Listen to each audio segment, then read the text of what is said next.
Oke, bismillahirrahmanirrahim. Assalamualaikum warahmatullahi wabarakatuh. Waalaikumsalam warahmatullahi wabarakatuh.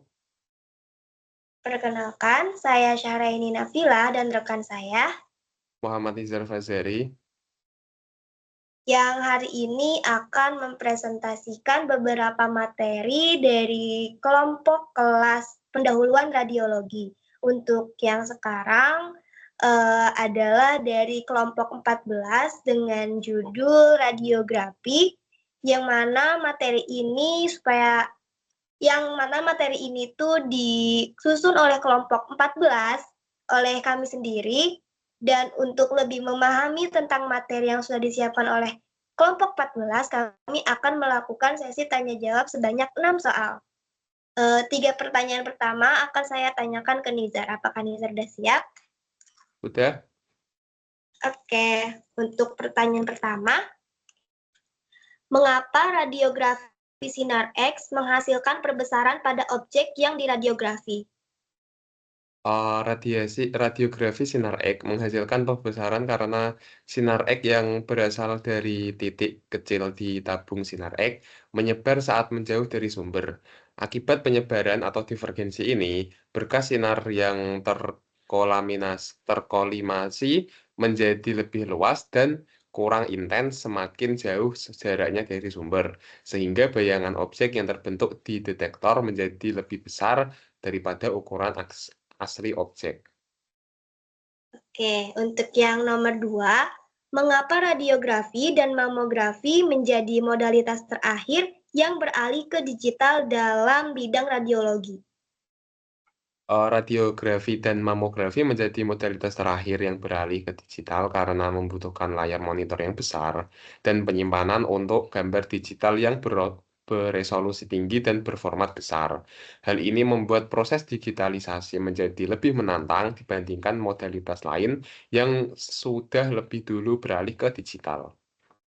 Oke, untuk pertanyaan terakhir, mengapa ada kontak yang rapat antara layar dan film penting dalam radiografi film layar?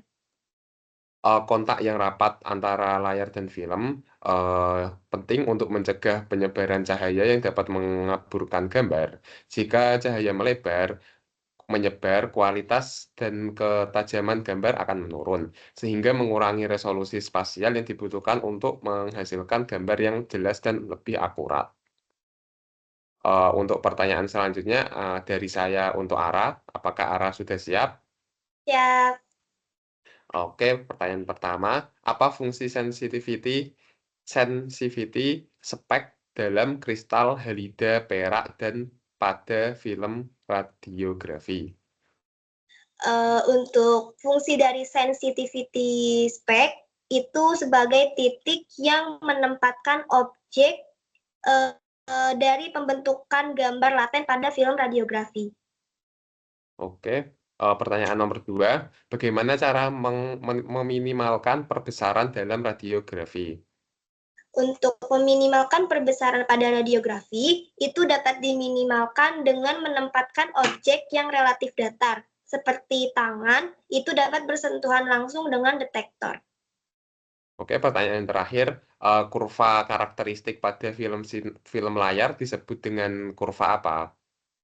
Untuk kurva karakteristik pada film layar yang ditampilkan itu juga disebut dengan kurva H dan D atau setelah Harter dan Reville. Oke. Oke, untuk kelompok 14 materinya sudah sekian. Selanjutnya dilanjut ke kelompok 15.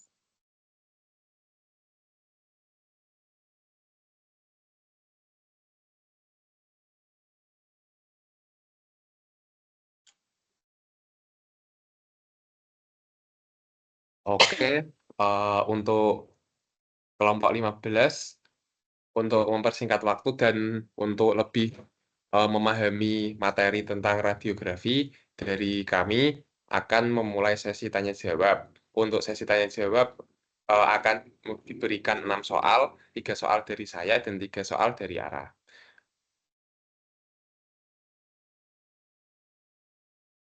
Oke, apakah Ara sudah siap?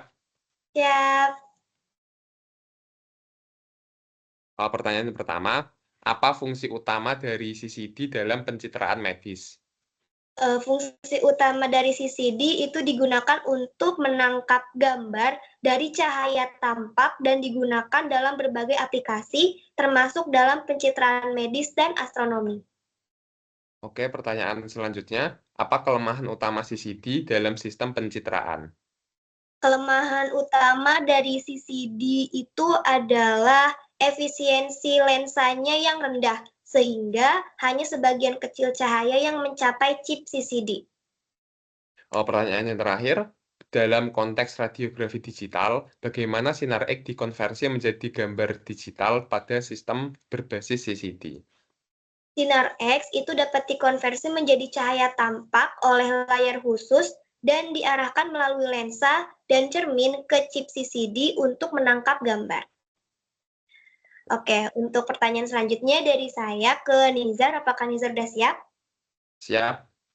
Oke, untuk pertanyaan pertama, apa yang dimaksud dengan time delay and integration atau TDI pada CCD?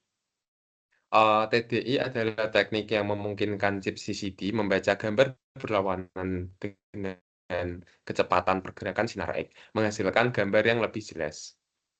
Oke, untuk nomor soal selanjutnya, sebutkan komponen utama dari Dexel pada detektor array TFT.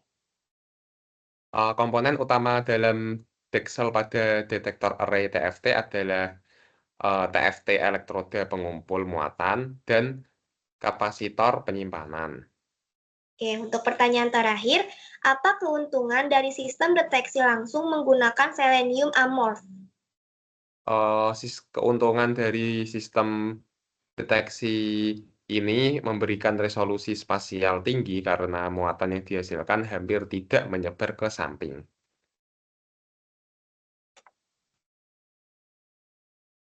Oke, tanya jawab dari kami untuk kelompok 15 sudah selesai. Kita lanjutkan ke kelompok 16.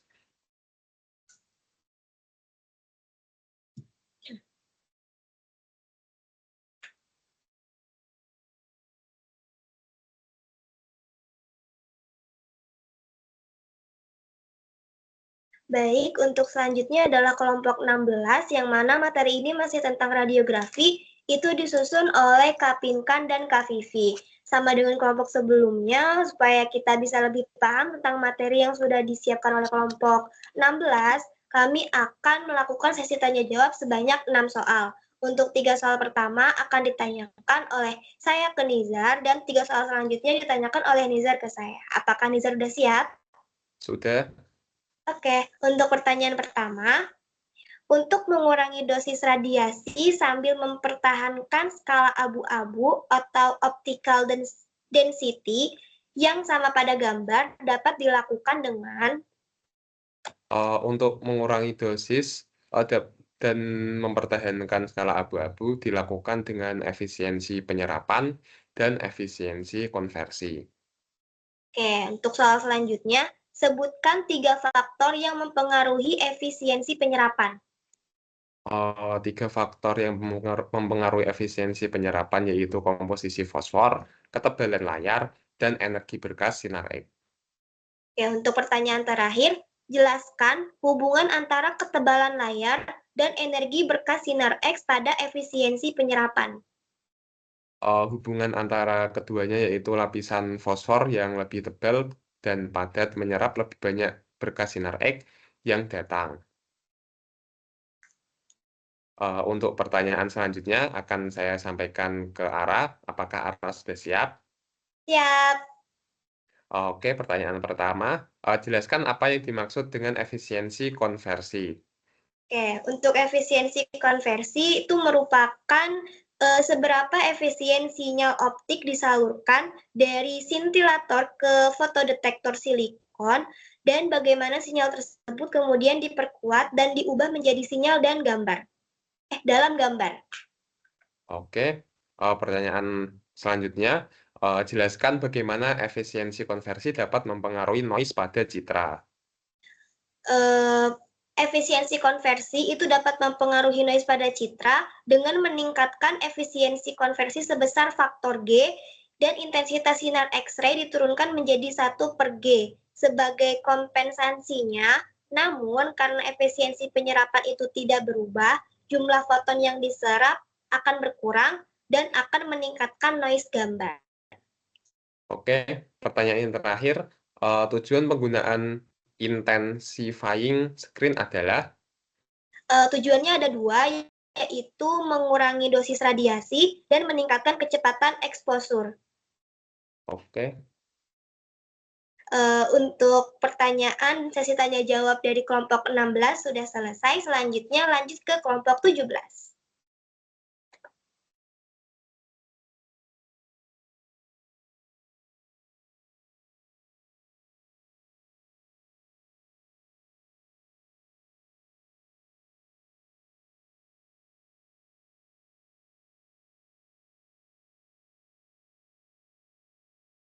Oke, baik. Selanjutnya dari kelompok 17 yang mempunyai judul detektor radiografi, dosis pasien, dan indeks paparan. Untuk memperluas pemahaman dan semakin paham dengan materi tersebut, maka dari kami akan mengajukan sesi tanya jawab yang akan ada 6 soal, 3 soal dari saya dan 3 soal dari Ara. Apakah Ara sudah siap? Siap. Oke, pertanyaan yang pertama, apa perbedaan utama antara radiografi digital dan radiografi tradisional? Oke, untuk radiografi tradisional itu menggunakan film sebagai media untuk menangkap gambar,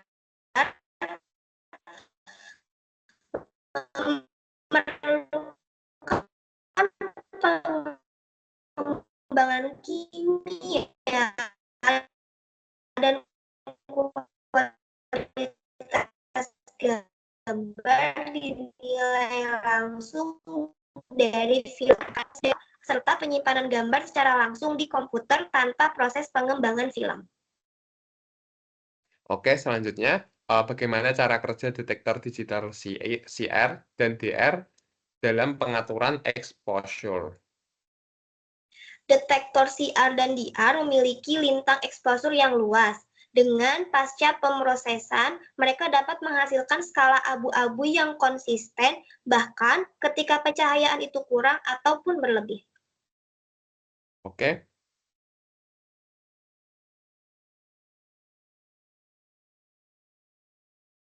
Pertanyaan terakhir, apa itu doscript dan mengapa hal ini menjadi perhatian dalam radiografi digital? Oke, doscript adalah kecenderungan teknologi untuk menggunakan pencahayaan berlebihan demi menghasilkan gambar yang lebih terang. Hal ini beresiko menyebabkan paparan radiasi berlebih yang tidak diperlukan bagi pasien. Oke, Oke, untuk pertanyaan selanjutnya, dari saya untuk Nizar, apakah Nizar sudah siap? oke, siap.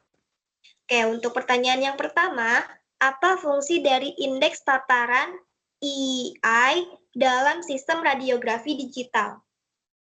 Indeks paparan menunjukkan jumlah radiasi yang mencapai detektor, namun tidak secara langsung mencerminkan dosis yang diterima oleh pasien. Oke, untuk soal yang nomor 2, apa tujuan dari standar indeks exposure yang diterbitkan oleh IEC dalam radiografi digital?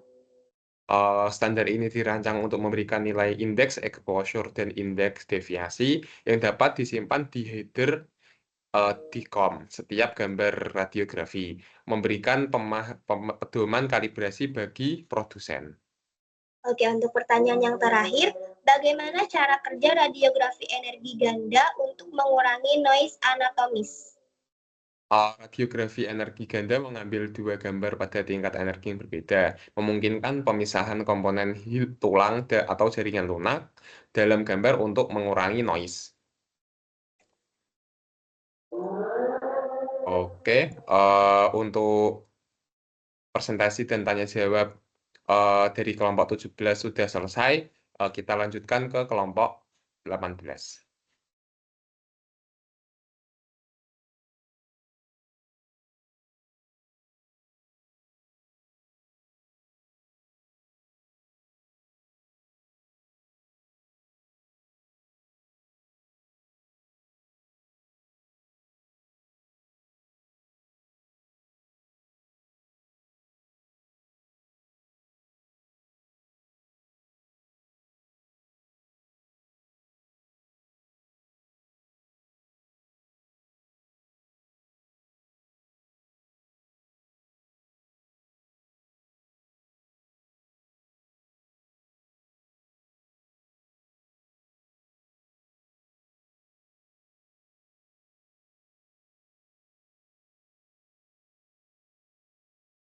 Oke, baik. Untuk kelompok 14, dengan judul materinya itu adalah mamografi yang disusun oleh Karetno dan Katiara.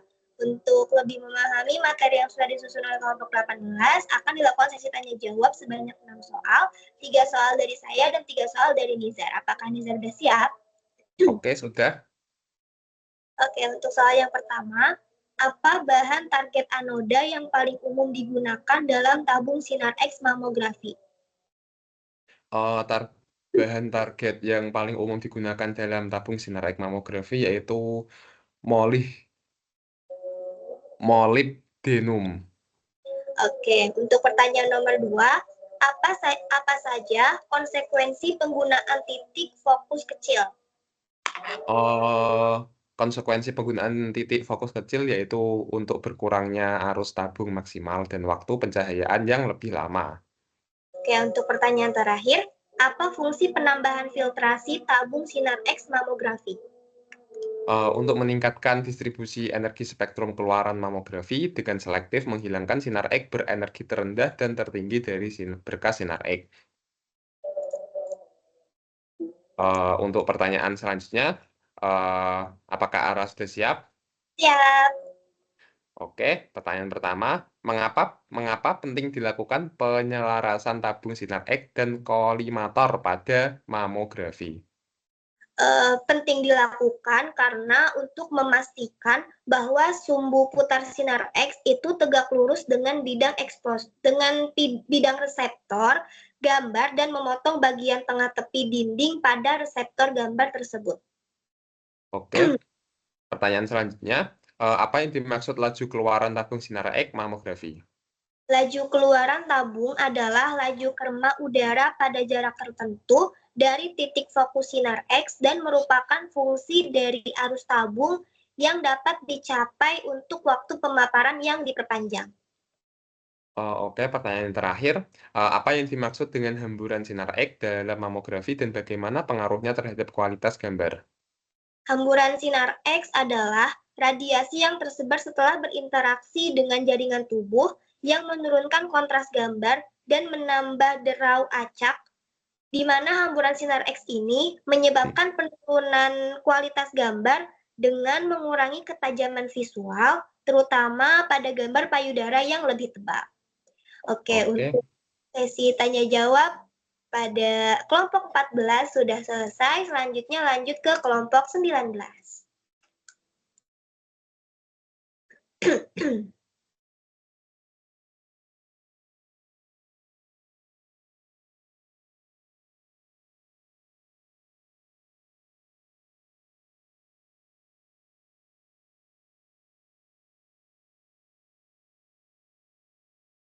Oke, untuk lebih memahami tentang materi dari kelompok 19 dengan judul mamografi, dari kami akan mengajukan tanya jawab, 6 soal, yang 3 soal dari saya dan 3 soal dari Ara. Apakah Ara sudah siap? Siap. Soal pertama, apa aja komponen dari film layar mamografi? Komponen dari film layar mamografi itu ada kaset, layar yang mengintensifikasikan, dan film yang peka terhadap cahaya. Oke, pertanyaan kedua, apa yang terjadi ketika film dipaparkan dengan sinar X? Ketika film dipaparkan dengan sinar X, layar akan akan intensifikasi dan memancarkan cahaya yang menginduksi gambar laten pada butiran halida perak yang sensitif terhadap cahaya di lapisan emulsi film. Oke, pertanyaan yang terakhir, apa hasil akhir dari pemrosesan film? Hasil akhirnya itu berupa gambar dua dimensi dari pola cahaya yang diterjemahkan ke dalam berbagai tingkat opasitas atau densitas optik pada film. Oke, untuk pertanyaan selanjutnya akan saya tanyakan ke Nizar. Apakah Nizar sudah siap? Siap. Oke, nomor 1. Pada kurva karakteristik film, bagian linear menunjukkan apa? Bagian linear menunjukkan peningkatan OD dengan meningkatnya paparan sinar dengan kontras subjek yang dipetakan sebagai kepadatan optik yang memberikan kontras radiografi. Oke, untuk selanjutnya, apa kekurangan dari detektor film layar untuk mamografi? Kekurangan dari detektor layar film untuk mamografi yaitu rentang dinamis exposure yang terbatas dan lintang yang sempit, yang dimana itu diperlukan untuk mendapatkan kontras radiografi yang lebih tinggi. Oke, untuk pertanyaan terakhir, computer aided detection atau CADI itu memerlukan pemrosesan gambar digital secara apa? Komputer tersebut memerlukan pemrosesan gambar digital secara linear. Oke, sekian tanya jawab dari kami dengan materi kelompok 19. Selanjutnya akan dilanjutkan ke kelompok 20.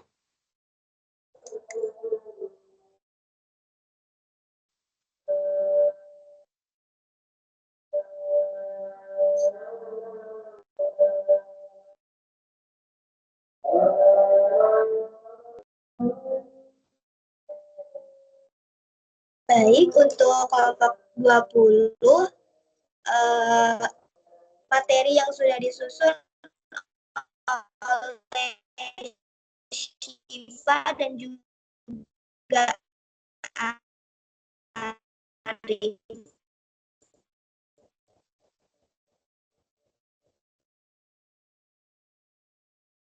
Untuk lebih memahami materi tersebut akan dilakukan sesi tanya jawab sebanyak 3 menit.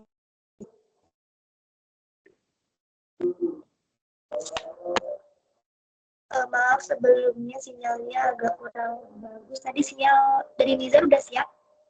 Oke, siap. Oke, untuk pertanyaan yang pertama, apa yang dimaksud dengan regulatory requirement dalam mamografi?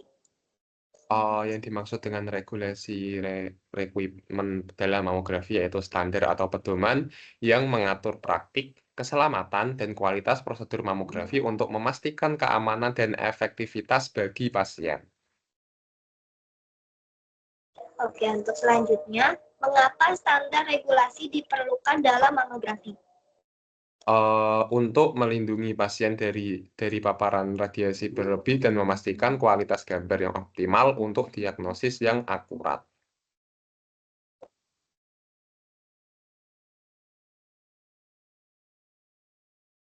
Ya, untuk pertanyaan yang terakhir, apa saja standar internasional untuk mamografi? Standar internasional untuk mamografi meliputi MQSA, Mammography Quality Standard Art, di AS.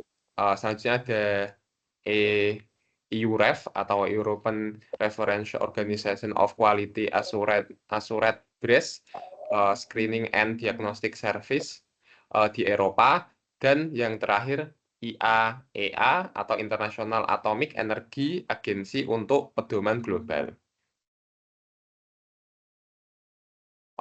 Selanjutnya ada 3 soal dari saya untuk Ara. Apakah Ara sudah siap?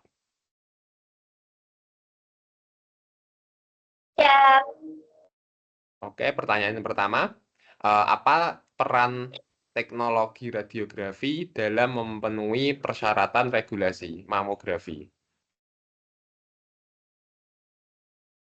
Oke, untuk teknologi radiologi itu perannya memastikan prosedur mamografi sesuai dengan protokol keselamatan dan standar kualitas, serta melakukan pengecekan kualitas perangkat mamografi secara berkala. Oke, pertanyaan selanjutnya, bagaimana pengaturan dosis radiasi pada mamografi diatur? Pengaturan dosis radiasi itu diatur dengan regulasinya menetapkan batasan dosis maksimum per gambar untuk meminimalkan paparan radiasi sekaligus menjaga kualitas gambar. Oke, pertanyaan terakhir, apa tujuan utama fluoroskopi dalam prosedur radiologi?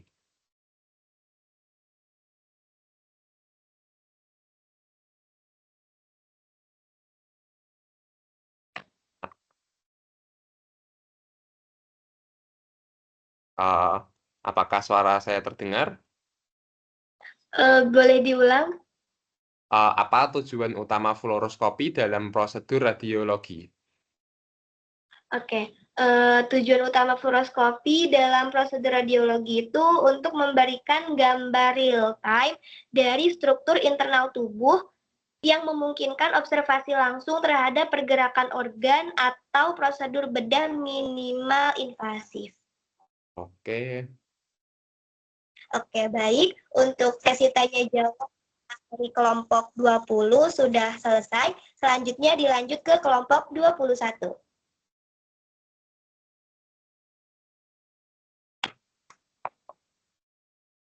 Oke, dari kelompok 21 dengan judul Sistem Detektor Fluoroskopi dan Mode Operasi. Untuk memperluas pemahaman, dari kami akan mengajukan tanya jawab 6 soal, 3 soal dari saya dan 3 soal dari Ara. Apakah Ara sudah siap? Ya. Oke, pertanyaan pertama. Apa fungsi utama dari jendela vakum pada sistem layar masukan intensiver gambar 2?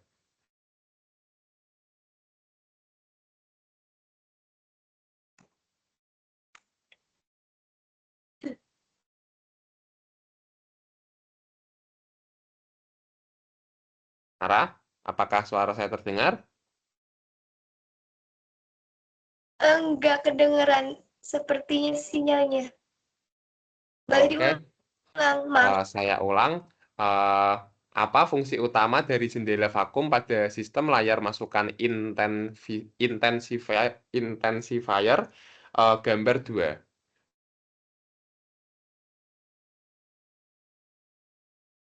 Oke, untuk fungsi jendela vakum pada layar masukan 2 itu untuk mendukung kekuatan struktural dan menahan tekanan udara pada jendela karena mencegah udara masuk ke layar 2 dan membiarkan elektron bergerak bebas dalam ruang hampa udara. Oke, pertanyaan selanjutnya. Apa peran lapisan fotokatoda dalam layar masukan intensifier gambar?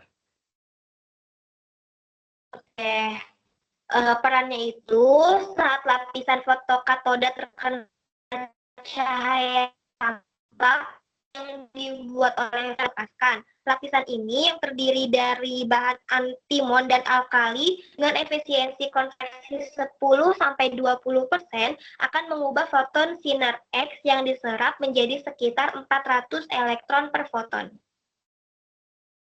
Oke, pertanyaan terakhir. Apa perbedaan utama antara fluoroskopi kontinu dan fluoroskopi berdenyut? Oke, untuk perbedaannya, fluoroskopi kontinu itu menghasilkan sinar X secara terus-menerus selama prosedur, biasanya dengan frame rate 30 fps. Sebaliknya, fluoroskopi berdenyut itu menggunakan pulsa sinar X singkat pada interval tertentu yang mengurangi blur akibat gerakan pasien dan mengurangi dosis radiasi. Oke, untuk pertanyaan selanjutnya akan ditanyakan ke Nizar. Apakah Nizar sudah siap? Oke, siap. Oke, untuk pertanyaan yang pertama, apa tujuan utama dari automatic exposure rate control dalam sistem fluoroskopi? Tujuan Automatic Exposure Rate Control adalah untuk menjaga rasio sinyal to noise (SNR) yang konstan pada gambar fluoroskopi. Ini dicapai dengan mengubah tingkat exposure sinar X dan menyesuaikan MA dan KV sesuai dengan ketebalan jaringan pasien untuk memastikan kualitas gambar yang lebih baik. Untuk pertanyaan selanjutnya, mengapa mode pembesaran dalam fluoroskopi meningkatkan dosis radiasi pada pasien? Mode pembesaran memperkecil bidang pandang (FOV) dan meningkatkan regulasi spasial, tetapi mengurangi intensitas cahaya yang masuk. Untuk mengimbangi hal ini dan mempertahankan kualitas gambar AERC, meningkatkan tingkat exposure sinar X, yang pada akhirnya meningkatkan dosis radiasi. Oke, untuk pertanyaan yang terakhir, jelaskan definisi dan peran dari detektor dalam sistem fluoroskopi. Oke, detektor dalam sistem fluoroskopi merupakan komponen yang berfungsi untuk menangkap dan mengubah sinar X yang telah melewati tubuh pasien menjadi sinyal yang dapat diolah menjadi gambar visual.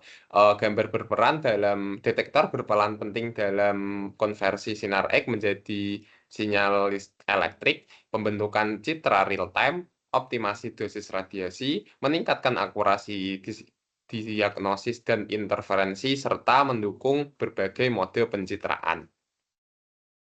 Baik, untuk presentasi dan tanya jawab dengan materi kelompok 21 sudah selesai. Selanjutnya akan dilanjutkan ke materi kelompok 22. Oke, baik. Selanjutnya adalah materi dari kelompok 22 yang sudah disusun oleh Kak Ataya, Kak Bunga, dan Kak Nabila.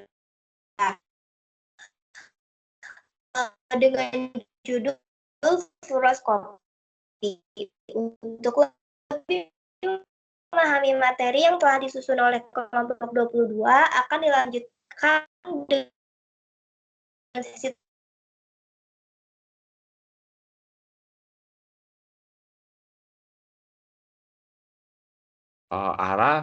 Suaranya hilang.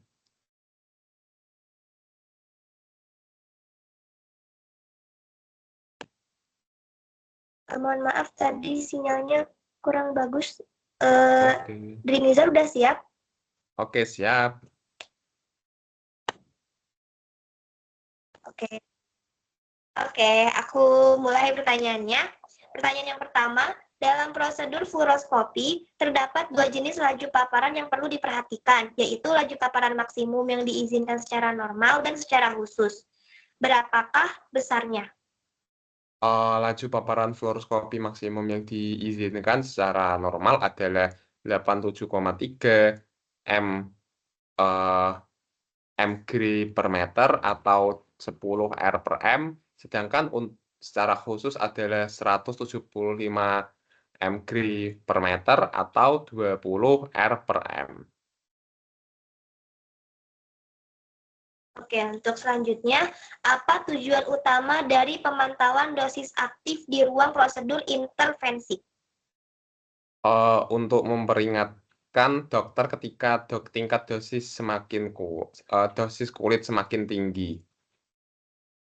Oke, untuk pertanyaan yang terakhir, teknik apa yang digunakan untuk meminimalkan dosis radiasi dalam prosedur medis? Teknik untuk meminimalkan dosis radiasi yaitu ada penyaringan berkas sinar X-ray yang berat aja. Selanjutnya pertanyaan dari saya, apakah Ara sudah siap?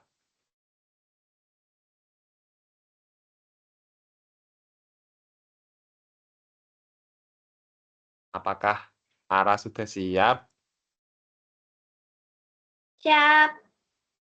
Oke, pertanyaan pertama. Sebutkan 3 jenis resolusi pada kualitas gambar fluoroskopi.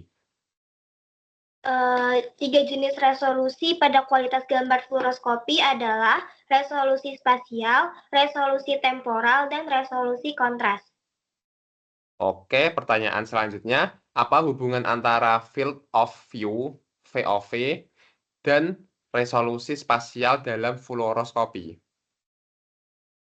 Oke, hubungan antara field of view atau FOV dan resolusi spasial adalah bahwa semakin kecil FOV, semakin tinggi resolusi spasial yang bisa dicapai.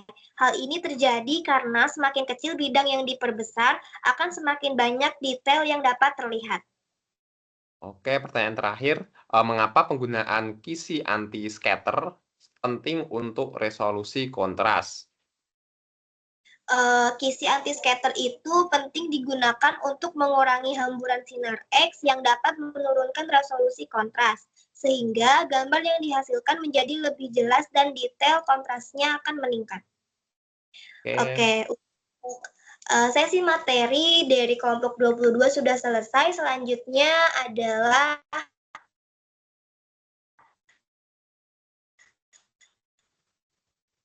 materi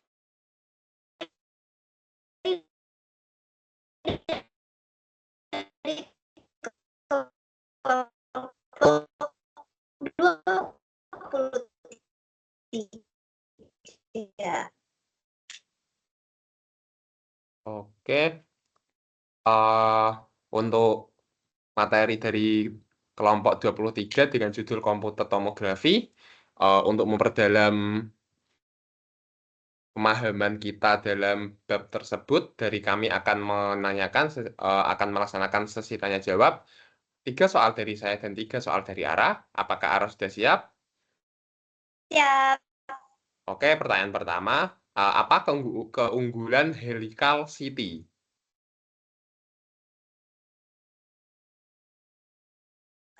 Keunggulan dari helical city itu adalah pemindaiannya cepat dan cakupan volumetriknya itu luas sehingga dapat mengurangi artefak getaran.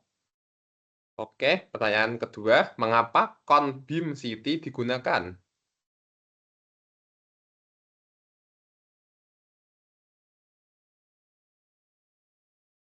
Apakah suara saya terdengar?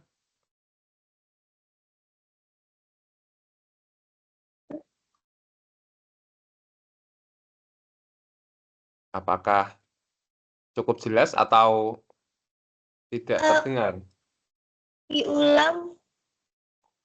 Oke, mengapa cone beam city digunakan? Oke, cone beam city itu digunakan untuk pencitraan seluruh organ dalam satu rotasi, ideal untuk angiografi. Oke, soal terakhir, tantangan utama dalam cardiac city adalah. Tantangan utamanya adalah mengatasi gerakan jantung dengan resolusi temporal tinggi. Oke, Selanjutnya adalah pertanyaan yang ditanyakan oleh saya. Pak Kanizar sudah siap? siap. Oke, pertanyaan yang pertama, bagaimana prospektif gating bekerja? Prospektif gating bekerja dengan memicu sinar X saat jantung paling tenang, mengurangi radiasi. Oke, untuk pertanyaan selanjutnya, apa keuntungan dari dual energy city? Keuntungannya yaitu memisahkan material berdasarkan komposisi seperti kalsium, dan yodium.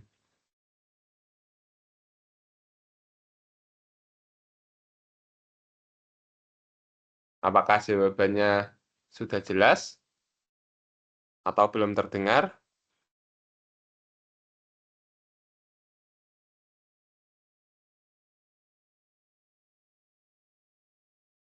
Pertanyaan yang terakhir, Oke.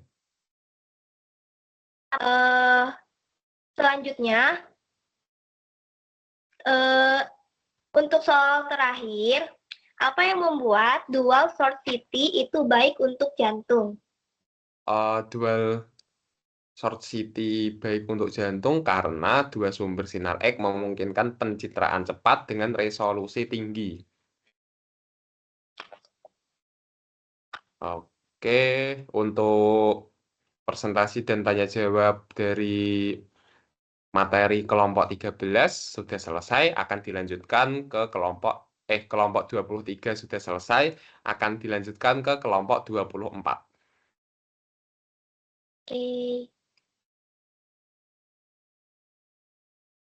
Oke, baik. Untuk kelompok selanjutnya adalah kelompok 24 dengan judul City Reconstruction yang disusun oleh Adinda.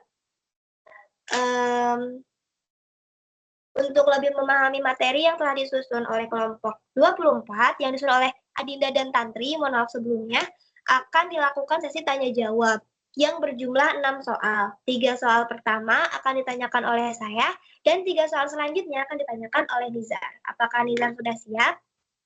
Siap. Baik, untuk soal yang pertama, apa itu rekonstruksi city? Oke, rekonstruksi City adalah proses mengubah data sinar X yang diterima menjadi gambar dua dimensi dari objek yang dipindai.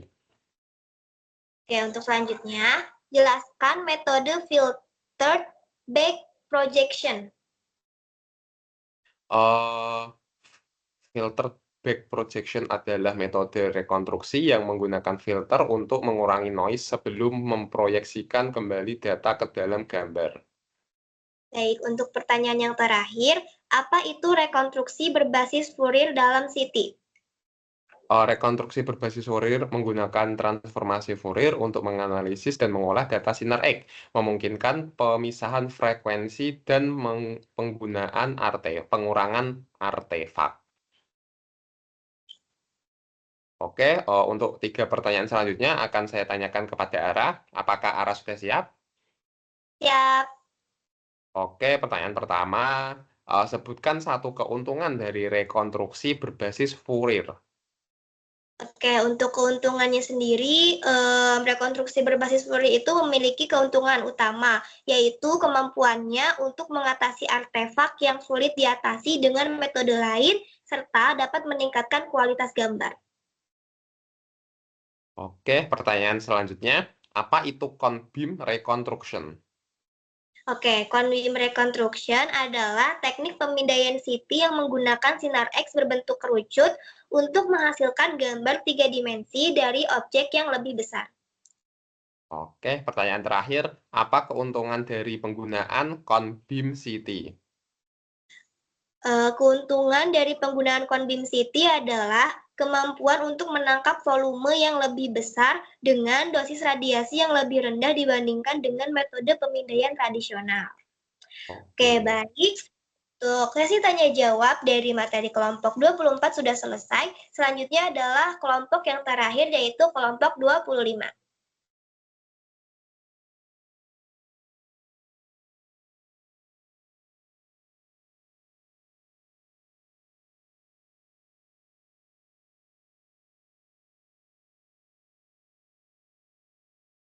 Oke, selanjutnya ada kelompok 25 dengan judul dosimetri sinar X dalam pencitraan proyeksi dan tomografi terkomputasi.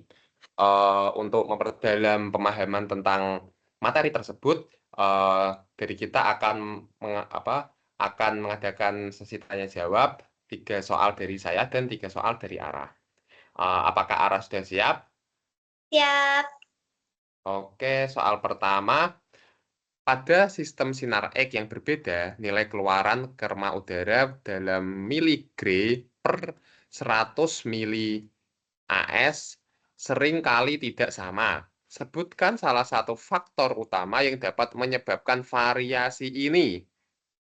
Oke, salah satu faktor utama yang dapat menyebabkan variasi tersebut adalah karena udara antara sistem sinar X, jumlah penyerangan filtrasi yang melekat pada berkas sinar X. Penyaringan tambahan dapat mengurangi intensitas berkas sinar X sehingga dapat menghasilkan nilai kerma udara yang lebih rendah pada titik pengukuran yang sama.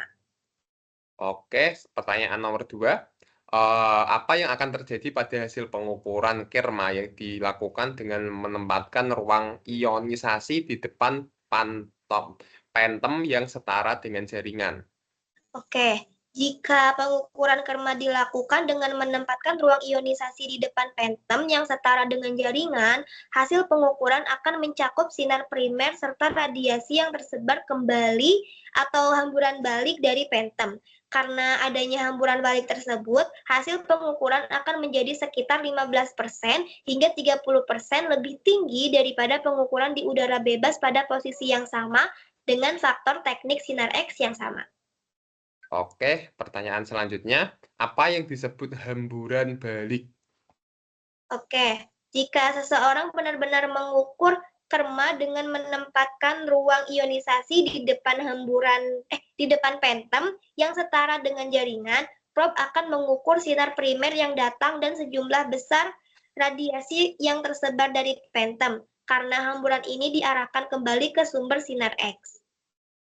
Oke, untuk selanjutnya akan ditanyakan ke Nizar, apakah Nizar sudah siap? Siap.